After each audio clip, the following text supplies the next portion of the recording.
तो भाई लोग कैसे हो। आज मैं आप लोग के लिए लेके आया हूँ घंटे वाली चुड़ैल। चलिए कहानी स्टार्ट करते हैं।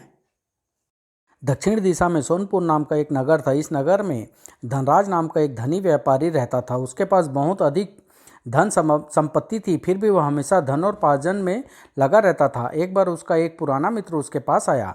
धनराज, तुम्हारे पास तो अपार धन संपत्ति है, फिर भी तुम क्यों और अधिक धन एकत्र करने में लगे हुए हो। मित्र, मनुष्य को कभी अधिक धन देखकर चुप नहीं बैठ जाना चाहिए, क्योंकि सदैव प्रयत्नशील रहने वाला व्यक्ति ही धनवान बना रह सकता है और काम न करने वाला दरिद्र बन जाता है। अगर मैं प्रयत्न करना छोड़ दूं तो एक दिन मेरा सारा धन समाप्त हो जाएगा और मैं दरिद्र बन जाऊंगा। तुम ठीक कहते हो मित्र। दूसरे दिन धनराज ने व्यापार के लिए कश्मीर जाने का विचार करके कई गाड़ियों में तरह तरह का माल भरवाया। धर्मा, देख तो अभी तक संजीवक और नंदू क्यों नहीं आए। हम लोग तो चलने को तैयार हैं। मैं अभी जाकर देखता हूँ मालिक। संजीवन और नंदू दो बहादुर पहलवान थे। धर्मा उन्हें बुलाने चला तो दोनों उसी ओर आते दिखाई दिए। नंदू, संजीवक, तुम दोनों कहाँ रह गए थे। मालिक बहुत देर से प्रतीक्षा कर रहे हैं। आ तो रहे हैं भाई, थोड़ा कलेवा करने में समय तो लगता ही है। 20 दर्जन केले, 20 सेर दूध, 4 सेर घी, 10 सेर बादाम, 2000। बस बस रहने दो, कहीं मेरा पेट ना फट जाए। मेरा तो इतना कलेवा देखकर ही राम नाम सत्य हो जाएगा। दोनों हंसते हुए धनराज व्यापारी के सामने पहुंचे। बड़ी देर लगा दी तुमने, आओ बैठो गाड़ी में। बस हम तो आ ही रहे थे सेठ जी। लंबी यात्रा करते हुए धनराज व्यापारी का काफिला सांझ होते होते एक भयानक जंगल में पहुंचा। नंदू, आज रात हम इसी जंगल में डेरा डालते हैं। पास में स्वच्छ जल का सरोवर भी है। आपका विचार उत्तम है सेठ जी, हम काफ़ी थक भी गए हैं। उस रात सभी ने उस जंगल में विश्राम किया। नंदू, मैं थोड़ी देर सो लूं? 2 घड़ी बाद तुम मुझे जगा देना और होशियार रहना। जंगली जानवरों का यहाँ बहुत डर है। अच्छा। आधी रात के बाद एक भयानक वन मानुस गुर्राता हुआ नंदू की ओर देखने लगा। नंदू ने चौंक कर इधर उधर देखा, पर उसे अंधेरे में कुछ भी दिखाई नहीं दिया। यह गुर्राने की आवाज़ किसकी थी? शेर तो इस तरह नहीं गुर्राता। फिर नंदू ने नीचे बैठकर संजीवन को जगाया। क्या बात है नंदू, तू इतना घबराया हुआ क्यों है? संजीवक, अभी अभी मैंने यहाँ किसी के गुर्राने की आवाज़ सुनी थी। उधर तो कोई नहीं है, इधर भी कोई नहीं है, पर मैंने अच्छी तरह से किसी के गुर्राने की आवाज़ सुनी थी, पर वह शेर की आवाज़ नहीं थी। अचानक गुर्र हिस। नंदू! वन मानुस ने झपट कर संजीवक को अपने दोनों हाथों पर उठा लिया। संजीवक की चीख निकल गई, बचाओ! संजीवक की चीख सुनकर नंदू पलटा। बाप रे, वन मानुस! नंदू जलती मसाल हाथ में लिए वन मानुस पर झपटा। वन मानुस ने संजीवक को जमीन पर फेंक कर नंदू की ओर देखा। हट! आह! शोर सुनकर कई गाड़ीवान अपनी अपनी लाठियां लेकर दौड़ पड़े। वन मानुस, हट हट! तंबू में सोता हुआ धनराज व्यापारी शोर सुनकर चौंक उठा। यह कैसा शोर है? बाहर का दृश्य देखकर धनराज भय से कांप उठा। ऐसे ही तुझे नहीं छोड़ दूंगा साले! गर्रहिस, हे भगवान!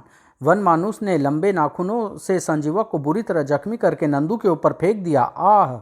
धनराज फौरन तंबू में से एक मोटी रस्सी लेकर आया। नंदू, इसे रस्सी से पकड़ो, जिंदा! उफ! आह! नंदू ने फौरन फंदा बनाकर वन मानुस के ऊपर फेंका। हट हट! हटर हटर! सब ने खींचकर वन मानुस को एक पेड़ के तने से बांध दिया। क्या इसे साथ ले चलोगे नंदू? नहीं रे, इसे कैसे ले जाएंगे? तुम इसे देखो, मैं संजीवक को देखता हूँ। नंदू, संजीवक को काफ़ी चोट आई है, हमें किसी वैद्य को बुलाना होगा। पर इतनी रात में हम कहाँ जाएंगे? पहले इसके घावों पर यहीं पट्टियाँ बांध दो। सुबह होते ही नंदू और धर्मा जंगल से नगर की ओर चल दिए। नंदू, जल्दी लौट कर आना, जल्दी आएंगे सेठ जी। आपत्ति में घबराना नहीं चाहिए। इधर गाड़ीवान असली लकड़ियों से वन मानुस को डरा रहे थे। उधर नंदू और धर्मा जंगल से निकलकर एक पगडंडी पर पहुंचे। वहां उन्हें एक आदमी मिला। क्यों भाई, यहाँ कोई आसपास नगर या गांव है? सीधे चले जाओ, 4 कोस आगे उत्तर दिशा में चंद्रनगर है। नंदू और धर्मा चंद्रनगर में पहुंचे। धर्मा, तुम किसी वैद्य को तलाश करके फौरन वहां ले जाओ। मैं किसी लोहार को तलाश करता हूं जो वन मानुस के लिए लोहे का मजबूत पिंजरा बना सके। ठीक है, पर तुम जल्दी वापस लौटना। धर्मा को भेजकर नंदू तलाश करता हुआ एक लोहार के पास पहुंचा। भाई, मुझे एक मजबूत पिंजरा चाहिए। पिंजरा क्या तोता बंद करोगे पहलवान? नहीं भाई, जंगली का एक भयंकर जानवर है। कद 8.5 फुट, चौड़ाई लगभग 1.5 गज और वजन यही कोई 5 मन। 5 मन क्या वन मानुस है? हाँ भाई, तुम तो काफ़ी समझदार लोहार हो। समझदारी की बात ही है, पिछले 1 साल से एक वन मानुस जंगल में कहीं से आ गया है और बहुत उत्पात मचा रहा है। बहुत से आदमियों को वह मार चुका है। यहाँ सभी उससे भयभीत हैं। ओह, तब वही होगा, हमने उसे पकड़ लिया है, पिंजरा उसी के लिए चाहिए। लोहार चौंकता हुआ नंदू से बोला, क्या तुमने सचमुच उसे पकड़ लिया है पहलवान? फिर तो तुम चंद्रनगर के सबसे शक्तिशाली आदमी का सम्मान पाओगे। मेरे साथ आओ दोस्त। कहाँ, मुझे तो पिंजरा चाहिए। पिंजरा दिलाने ही तो मैं चल रहा हूँ, आओ। पिंजरा तो पहले से ही तैयार है। पहले से ही तैयार है। लोहार नंदू को लेकर चंद्रनगर के मंत्री दमनक के पास पहुंचा। चंद्रनगर के मंत्री दमनक की सेवा में करकट का प्रणाम। प्रणाम कटकट, आओ। आज बहुत खुश नजर आ रहे हो। यह पहलवान कौन है? मंत्रीवर, इस पहलवान को पिंजरा चाहिए। वह कहता है कि इसने वन मानुस को पकड़ लिया है। क्या तुमने उस भयानक वन मानुस को पकड़ लिया? क्या नाम है तुम्हारा? लोग मुझे नंदू पहलवान के नाम से जानते हैं। मैं सोनपुर नगर के धनी व्यापारी धनराज का सेवक हूँ। हम लोग व्यापार के लिए इधर से जा रहे थे तो रात को जंगल में हमारी उस वन मानुस से मुठभेड़ हो गई और तुमने उसे पकड़ लिया। जी, मैंने और मेरे दोस्त संजीवक ने। वह इस वक्त जंगल में घायल होकर बेहोश पड़ा है। समझ गया, चलो मैं भी तुम्हारे साथ चलता हूँ। करकट, तुम भी चलो। लेकिन पिंजरा? पिंजरा हम अपने साथ लेकर चलेंगे, आओ। थोड़ी देर बाद एक भारी पिंजरा लेकर दमनक, करकट और नंदू जंगल की ओर चल दिए। मंत्री जी, महाराज सुनेंगे तो खुश हो जाएंगे। हाँ, जरूर खुश हो जाएंगे, पर अभी हमें उनसे कुछ नहीं कहना है। उधर जंगल में तंबू में धर्मा के साथ पहुंचा चंद्रनगर का वैद्य यज्ञदत्त। रक्त बहुत ज़्यादा निकल गया है सेठ जी, पर मैं इसे हर हालत में बचाऊंगा। इसे अपनी जान पर खेलकर चंद्रनगर वासियों की रक्षा की है, पर अभी आप इसे यात्रा पर नहीं ले जा सकेंगे। तभी बाहर कुछ शोर हुआ। धर्मा, देखो, शायद नंदू भी लौट आया है। देखता हूँ मालिक। वन मानुस को पेड़ से बंधा देखकर मंत्री दमनक बहुत ज़्यादा उत्तेजित हो उठा और पिंजरे की से कूदकर उधर दौड़ा। करकट, जल्दी आओ, यह तो सचमुच पकड़ा गया। पिंजरा उसके पास ले चलो। करकट ने पिंजरे को घुमाकर जैसे ही वन मानुस के पास सरकाया, वन मानुस आपे से बाहर हो गया। नंदू भाई, पिंजरे को थोड़ा और पीछे धकेलो। पिंजरे का दरवाज़ा बिल्कुल वन मानुस के सामने अड़ा कर रस्सी खोल दी गई और जैसे ही वह पिंजरे में घुसा, भारी लोहे का फाटक गिरा दिया गया। धनराज और वैद्य यज्ञदत्त पिंजरे के पास आए। अरे मंत्री जी, यह पिंजरा आप यहाँ लाए हैं? वैद्य यज्ञदत्त, आप यह यहाँ कैसे आ मरा? अरे वैद्य जी, आप यहाँ कैसे? मैं यहाँ एक जख्मी आदमी को देखने आया था। उस तंबू में वह अभी तक बेहोश है। ये सोनपुर नगरी के धनी हैं। दमनक ने तंबू में जाकर संजीवक को देखा। इसकी दशा तो सोचनीय लगती है वैद्य जी। ठीक यही रहेगा कि इसे नगर में ले चले। मेरा भी यही विचार है। यह एक बहादुर इंसान है। हमें इसके जीवन की रक्षा करने में कोई भी कमी नहीं छोड़नी चाहिए। काफ़ी सोच विचार के बाद वैद्य जी की बात को ही माना गया। तब धनराज दुखी होकर नंदू के पास आया। मुझे बड़ा दुख है नंदू, बेकार में यह व्यवधान पड़ गया। सेठ जी, सेवक की सदगति मालिक के लिए अपने प्राणों की बलि दे देने में होती है। आप कोई चिंता न करें, मैं संजीवक के साथ हूँ। उधर संजीवक और वैद्य जी को लेकर दमनक एक गाड़ी में पहुंचा। वैद्य जी, जब तक मैं आपसे जाने के लिए न कहूं, आप इस गाड़ी में रहकर संजीवक का उपचार करेंगे। आपके साथ करकट और नंदू भी रहेंगे और वन मानुस, वह भी यहीं रहेगा। वैद्य जी के चेहरे पर गुस्से के परत चढ़ने लगी। तो क्या मैं अपने को यहाँ नज़रबंद समझूं? मैंने ऐसा कब कहा? जिसका हम अन्न खाते हैं, हमें उसकी चिंता है। मुझे नहीं लगता कि तुम्हें उसकी चिंता है। तुम अच्छी तरह जानते हो कि हमारा राजा सूरसेन वन मानुस के कारण भयभीत और चिंतित है। क्या तुम्हें वन मानुस के पकड़े जाने का समाचार उसे नहीं देना चाहिए? इसमें भी एक राजनीति है वैदराज। अपने स्वामी को सही बात बताकर जो निश्चिंत कर देता है वह मूर्ख होता है। इसलिए मैं अभी राजा को वन मानुस के आतंक से भयभीत रखूंगा और धन धान्य से अपना घर भरता रहूंगा। पर यह कदापि उचित कार्य नहीं है। एक सेवक को अपना कर्तव्य कभी नहीं भूलना चाहिए। वैद्य जी, एक योग्य मंत्री वही होता है जो अवसर और परिस्थिति के अनुसार सलाह देता है अथवा कार्य करता है। तुम अगर मेरा साथ दोगे तो तुम भी मालामाल हो जाओगे, और अगर साथ ना दूँ तो तुम क्या करोगे?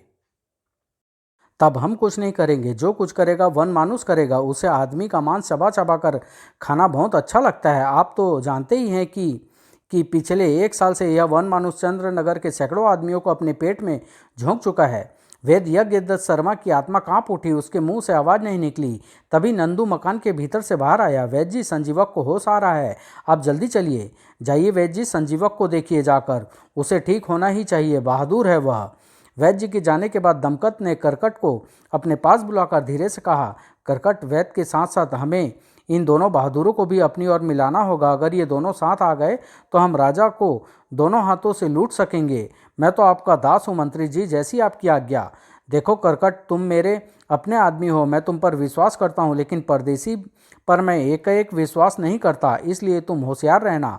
मैं जा रहा हूँ। जी मैं समझ गया। मंत्री दमनक महाराज सूरसेन के दरबार में पहुंचा। आओ दमनक, तुम यहाँ कहाँ चले गए थे? महाराज, मैं आपसे अकेले में बात करना चाहता हूँ। दरबार खत्म करके महाराज सूरसेन अपने मंत्री दमनक को एक एकांत कक्ष में ले आए। हाँ, अब बताओ, तुम अकेले में मुझसे क्या बात करना चाहते थे? क्षमा चाहता हूँ महाराज, अगर आपकी आज्ञा हो तो मैं 2 ऐसे आदमियों का इंतजाम कर सकता हूँ जो वन मानुष से लड़ने की ताकत रखते हैं।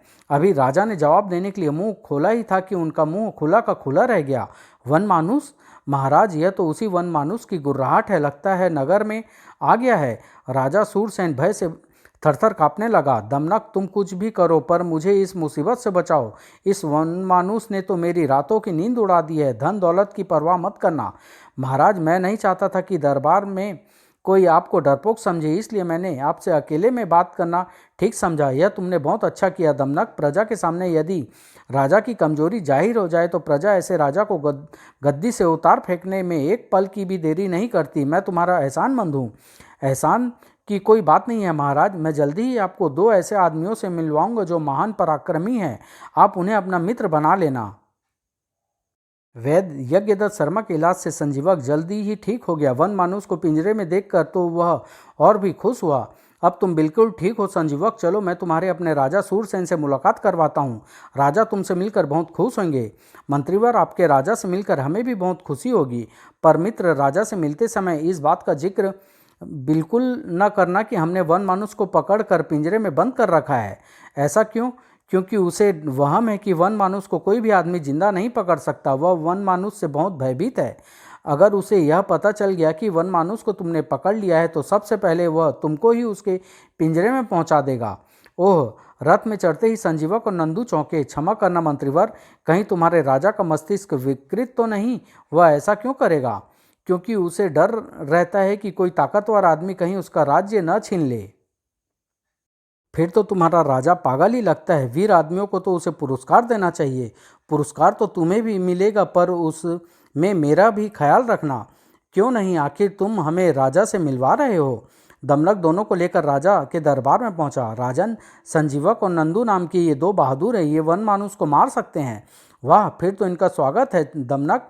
इन्हें पूरे ससम्मान के साथ अतिथि गृह में ठहराओ। दमनक उन्हें अतिथि गृह में छोड़कर चला गया। वह मंत्री का बच्चा तो कह रहा था कि राजा वीर पुरुषों से डरता है। यह क्या चक्कर है संजीवक? लगता है दमनक अपने राजा को और हमें एक साथ बेवकूफ़ बना रहा है। हमें सतर्क रहना चाहिए। थोड़ी देर बाद राजा का एक कर्मचारी उन्हें बुलाने आया। आपको महाराज ने इसी समय बुलाया है। ठीक है, चलो। कर्मचारी दोनों को साथ लेकर राजा के पास पहुंचा। यह सारा धन ले जाओ दमनक, अगर इन्होंने वन मानुष को मार दिया तो हम इन्हें और तुम्हें माला माल कर देंगे।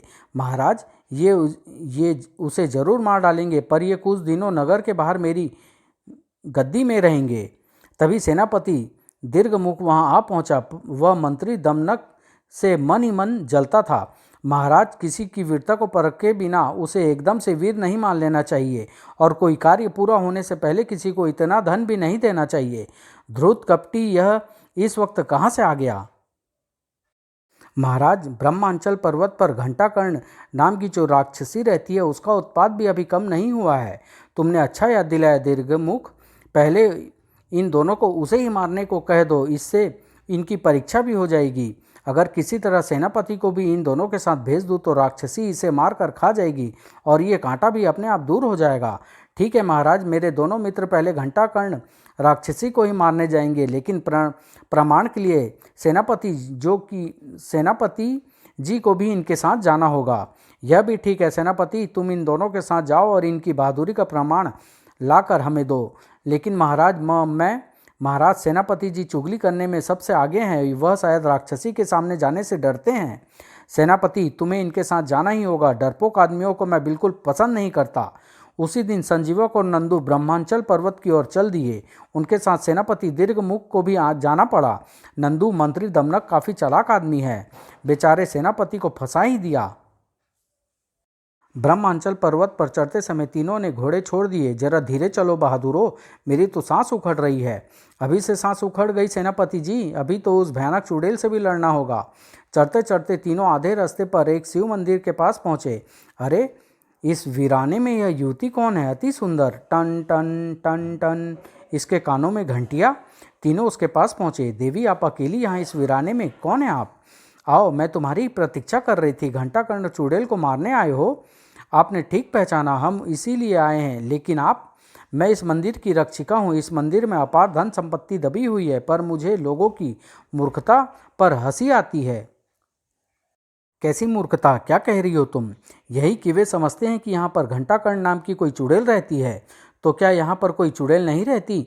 संजीवक, यह झूठ बोलती है। पहाड़ की चोटी तो अभी ऊपर है, हम वहाँ चल कर देखेंगे। युवती मंदिर के चबूतरे पर चढ़ गई और मुस्कुराकर तीनों की तरफ देखने लगी। जरूर जाकर देखो, पर पहले यहाँ आओ, मैं तुम्हें बताती हूँ कि लोगों को कैसे गलतफहमी हो जाती है। सेनापति जी, आप तो समझदार हैं, आप इन मूर्खों की बातों में मत आइए। संजीवक, नहीं, मुझे यह कोई चालबाज औरत मालूम पड़ रही है।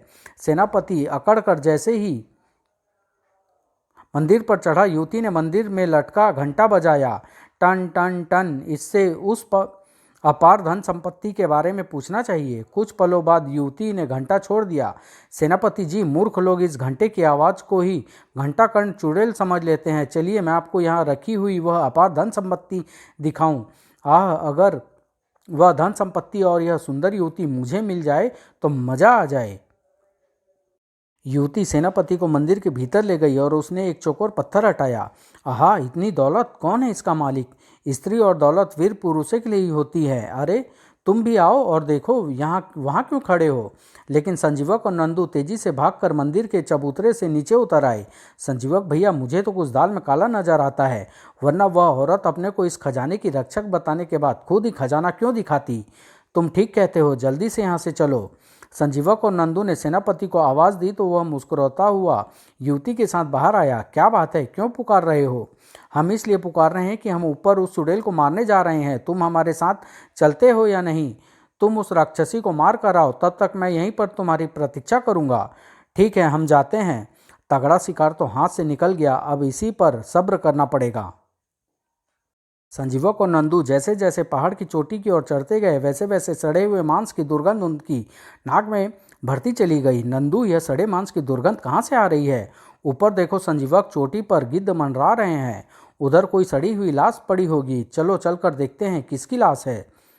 दोनों ऊपर पहुंचे तो चौंक पड़े। हे भगवान, यह सब क्या है? संजीवक, तुरंत नीचे चलो, मुझे सेनापति की जिंदगी खतरे में लगती है। दोनों बड़ी तेजी से नीचे उतरे। हा हा हा, हा हा हा। मंदिर के आंगन में उतरते ही दोनों चौंक कर ठिठक गए। टन टन नहीं, टन टन। दोनों को देखते ही टन टन, हा हा हा हा। तो यह है तेरा असली रूप? ये घंटे क्यों बजाती है तू? हा हा हा, मैं अब बूढ़ी हो चुकी हूँ, अधिक चल फिर नहीं सकती। मैं घंटे बजाती हूँ तो मूर्ख लोग समझते हैं यहाँ कोई मंदिर है। लोग मंदिर के भ्रम में यहाँ पर आकर फंस जाते हैं, पर हम मूर्ख नहीं है घंटाकर्ण चुड़ैल। हम तेरे मारे गए लोगों की हड्डियाँ देख कर आए हैं। अब हम तुझे मारे बिना नहीं छोड़ेंगे। हा हा हा हा। पहले तुम तो मुझसे बचो, चींटी की तरह मसल डालूंगी तुम्हें। हम तुझे जिंदा नहीं छोड़ेंगे। चुड़ैल ने फिर जोर से अट्टहास लगाया। हा हा हा हा। तभी नंदू और संजीवक ने चुड़ैल के बाल पकड़कर कंधों पर छलांग लगा दी। दोनों ने तेजी से अपने आप को संभाला और अपनी अपनी तलवार का भरपूर वार चुड़ैल के कानों में से लटके घंटों पर किया। अब अब देखते हैं तू कि कैसे लोगों को धोखा देकर बुलाती है। न रहेगा बांस, न बजेगी बांसुरी। कानों के घंटे कट कर गिरते ही चुड़ैल का आकार छोटा होने लगे। आह, धरती पर गिर के चुड़ैल का जिस्म आग और धुएं में घिर गया। यह तो मर गई। अब चलो, प्रमाण के लिए ये दोनों घंटे और मंदिर की धन संपत्ति ले चलें। हाँ, चलो। दोनों मंदिर में छिपी अतुल संपदा को घोड़े पर लाद कर वापस लौट पड़े। संजीवक भैया, सेनापति तो मारा गया, चुड़ैल भी खत्म हो गई, पर हमारी बहादुरी का सिक्का राजा पर कौन जमाएगा? बहादुर इंसानों को किसी की झूठी प्रशंसा की आवश्यकता नहीं होती नंदू। लेकिन दोनों जब चंद्रनगर के पास पहुंचे तो वहां का दृश्य देखकर दोनों चौंक पड़े। पूरे नगर में हाहाकार मचा हुआ था। अरे रुको, तुम लोग कहाँ भागे जा रहे हो? संजीवक, लगता है नगर में कुछ गड़बड़ है, हमें सतर्क हो जाना चाहिए। नगर के भीतर पहुंचते ही सारी गड़बड़ी का राज खुल गया। ओह बचाओ बचाओ, यह पिंजरे से बाहर कैसे आ गया? जरूर वन मानुस ने पिंजरे को खोल लिया होगा, या फिर दमनक और करकट ने कोई गड़बड़ की होगी। दोनों अपनी अपनी तलवारें खींचकर आगे बढ़े। यह सोचने का समय नहीं है नंदू, आओ हम पहले इन लोगों को बचाएं। ठीक है। संजीवक और नंदू को अपनी ओर झपटता देख वन मानुस ने दोनों को छोड़कर जोरदार गर्जना की। उफ, इसे खत्म कर दो। दूसरे ही पल संजीवक ने घोड़े से उतरकर उस पर वार किया। खच आ! वन मानुस खुली सड़क पर संजीवक और नंदू द्वारा मार दिया गया। सैकड़ों लोगों ने बहादुरी का वह करिश्मा अपनी आंखों से देखा। वन मानुस मारा गया। संजीवक और नंदू ने वन मानुस को मार गिराया। उधर महल में अत्यधिक भयभीत राजा सूरसेन को एक सैनिक ने खबर दी, महाराज, वन मानुस मारा गया। क्या यह सच है? तभी दमनक संजीवक और नंदू को अपने साथ लेकर राजा के पास पहुंचा। यह सच है महाराज, इन दोनों वीरों ने वन मानुस के साथ साथ घंटाकर्ण चुड़ैल को भी मार दिया है। शाबाश, सचमुच तुम दोनों बहुत बहादुर हो। मैंने आपसे कहा था ना महाराज कि ये दोनों बहुत बहादुर है। ये उस चुड़ैल से छीन कर बहुत सी दौलत और उसकी घंटियां भी अपने साथ लाए हैं। वाह, यह दौलत अपनी बहादुरी से इन्हें प्राप्त हुई है, यह इनके ही पास रहेगी। हम भी अपनी ओर से इन्हें पुरस्कार देंगे। उसी दिन राज दरबार में राजा सूरसेन ने घोषणा की, सभासदों, हम नंदू को आज से अपना महामंत्री बनाते हैं और संजीवक को अपना सेनापति। लेकिन महाराज, मैं दमनक, तुम आज से हमारे प्रधान कोषाध्यक्ष हो गए। दरबार में राजा सूरसेन, संजीवक और नंदू की जय जयकार होने लगी। महाराज सूरसेन की जय जय, नए सेनापति और महामंत्री की जय। रात होते ही करकट लुहार दमनक के पास पहुंचा। मित्र, यह तो बहुत बुरा हुआ, आपसे महामंत्री का पद छीन गया। महामंत्री पद न सही, पर राजकोष तो मेरे हाथ में ही है। मित्र, सेठ धनराज का सारा धन हड़प कर उसे वैद्य यमदत्त को ठिकाने लगाकर अच्छा ही किया। अगर ये जीवित रहते तो कभी भी राजा से हमारी चुगली कर सकते थे। हमने वन मनुष्य को छिपा कर रखा था। हाँ करकट, अब वह कपटी सेनापति भी नहीं लौटेगा। अब हम दोनों हाथों से अपना घर भर सकते हैं। अपनी योजना के अनुसार दमनक और करकट ने राजकोष खाली करना शुरू कर दिया। दमनक ने करकट को अपना विशेष सहयोगी बना लिया। वाह, तुम्हें नृत्य पसंद आया करकट? वाह सरकार, गजब की पसंद है आपकी। पर उनकी यह अय्यासी और धोखेबाजी अधिक दिन नहीं चल सकी। महाराज कोषाध्यक्ष को तो कमंडल से भरे जल की तरह से धन का संचय करना चाहिए। बिना विचारे व्यय करने से तो कुबेर का खजाना भी खाली हो जाता है। तुम कहना क्या चाहते हो महामंत्री? कोषाध्यक्ष दमनक क्या क्या अन्याय कर रहा है? जी महाराज, कहना तो नहीं चाहता था, लेकिन जब पानी सिर से ऊपर जाने लगा तो चुपचाप नहीं बैठे रहना चाहिए। इन दिनों मित्र दमनक राजकोष को सूरा और सुंदरियों के ऊपर लुटा रहे हैं। यह तो चिंता की बात है। अच्छा किया जो तुमने हमें सचेत कर दिया, हम आज ही उनसे बात करेंगे। राजा ने दमनक को बुलाया। क्या यह सच है दमनक कि इन दिनों तुम सूरा और सुंदरियों पर राजकोष का धन लुटा रहे हो? यह सरासर झूठा आरोप है महाराज। मैंने आपका नमक खाया है। मैं ऐसी नमक हरामी करने की बात सोच भी नहीं सकता। राजा को क्रोध आ गया। तो क्या महामंत्री नंदू झूठ बोल रहे हैं? क्या हम उनकी बात पर अविश्वास करें? महाराज क्षमा करें, मैं जो अब कहने जा रहा हूँ वह भी अटल सत्य है। महामंत्री नंदू अब आपकी इस राजगद्दी पर बैठे हुए देखना नहीं चाहते। वे आपको कायर समझते हैं। सेनापति संजीवक के साथ मिलकर वे आपको तख्ता पलट देना चाहते हैं। वे मुझे भी अपने रास्ते से हटा देना चाहते हैं। तुम्हारे पास इस बात का क्या सबूत है? प्रमाण मेरे पास इस बात का भी है महाराज कि वो दोनों आपकी हत्या कर देना चाहते हैं। इन्हें आपको शक्ति पर बड़ा घमंड है। ऐसा ही होगा महाराज। वे दोनों सोनपुर नगर के व्यापारी धनराज के मामूली सेवक थे, पर आपको उन्हें इतना ऊंचा पद दे दिया। दिमाग तो उनका आप अब खराब होना ही था। नहीं, ऐसा नहीं हो सकता। तुमने तो हमें चिंता में डाल दिया दमनक। अब हम क्या करें? महाराज, नीति कहती है राज्य की इच्छा करने वाले शत्रु को रास्ते से हटा देना चाहिए। राजा का कार्य दंड देना है। वह तो केवल मामूली सेवक है। यदि मित्र, माता पिता, भाई, पुत्र और पुत्री भी राज सिंहासन की कामना करे तो उन्हें मार डालना चाहिए। यह तो दमनक, आज से तुम मेरे प्रधानमंत्री हो। मेरी आज्ञा है कि संजीवक और नंदू को सुबह होते ही मौत के घाट उतार दो। जो आज्ञा महाराज। दमनक खुशी से उछलता राजमहल से बाहर आया। महल के बाहर करकट दमनक की प्रतीक्षा कर रहा था। खुश हो जाओ करकट, मैंने वो चाल चली है कि दोनों संजीवक और नंदू सुबह होते ही साफ हो जाएंगे और फिर इस कायर राजा को मारकर मैं यहाँ का राजा बनूंगा। तुम मेरे सेनापति होगे करकट और मैं। तभी पेड़ के पीछे से छिप कर खड़े संजीवक और नंदू उन दोनों पर टूट पड़े। ध्रुत कपटी, राजा तो मैं तुझे बनाऊंगा, सुबह तक तू जिंदा रहेगा तभी तो। आह! आज्ञा पत्र लाकर नंदू ने राजा के सामने फाड़ कर फेंक दिया। तुम अविवेकी राजा, अब हम दोनों तुम्हारे राज्य में एक पल भी नहीं रहेंगे क्योंकि तुम डरपोक और बुद्धिहीन हो। हम जा रहे हैं। थोड़ी देर बाद दोनों घोड़े पर सवार होकर सोनपुर के लिए वापस लौट चले। आह! मैंने अपनी मूर्खता से दो बहुमूल्य हीरे खो दिए। नंदू, बहुत दिनों तक अपने घर से बाहर रहने पर जब वापस घर लौट रहे हैं तो कैसा लगता है?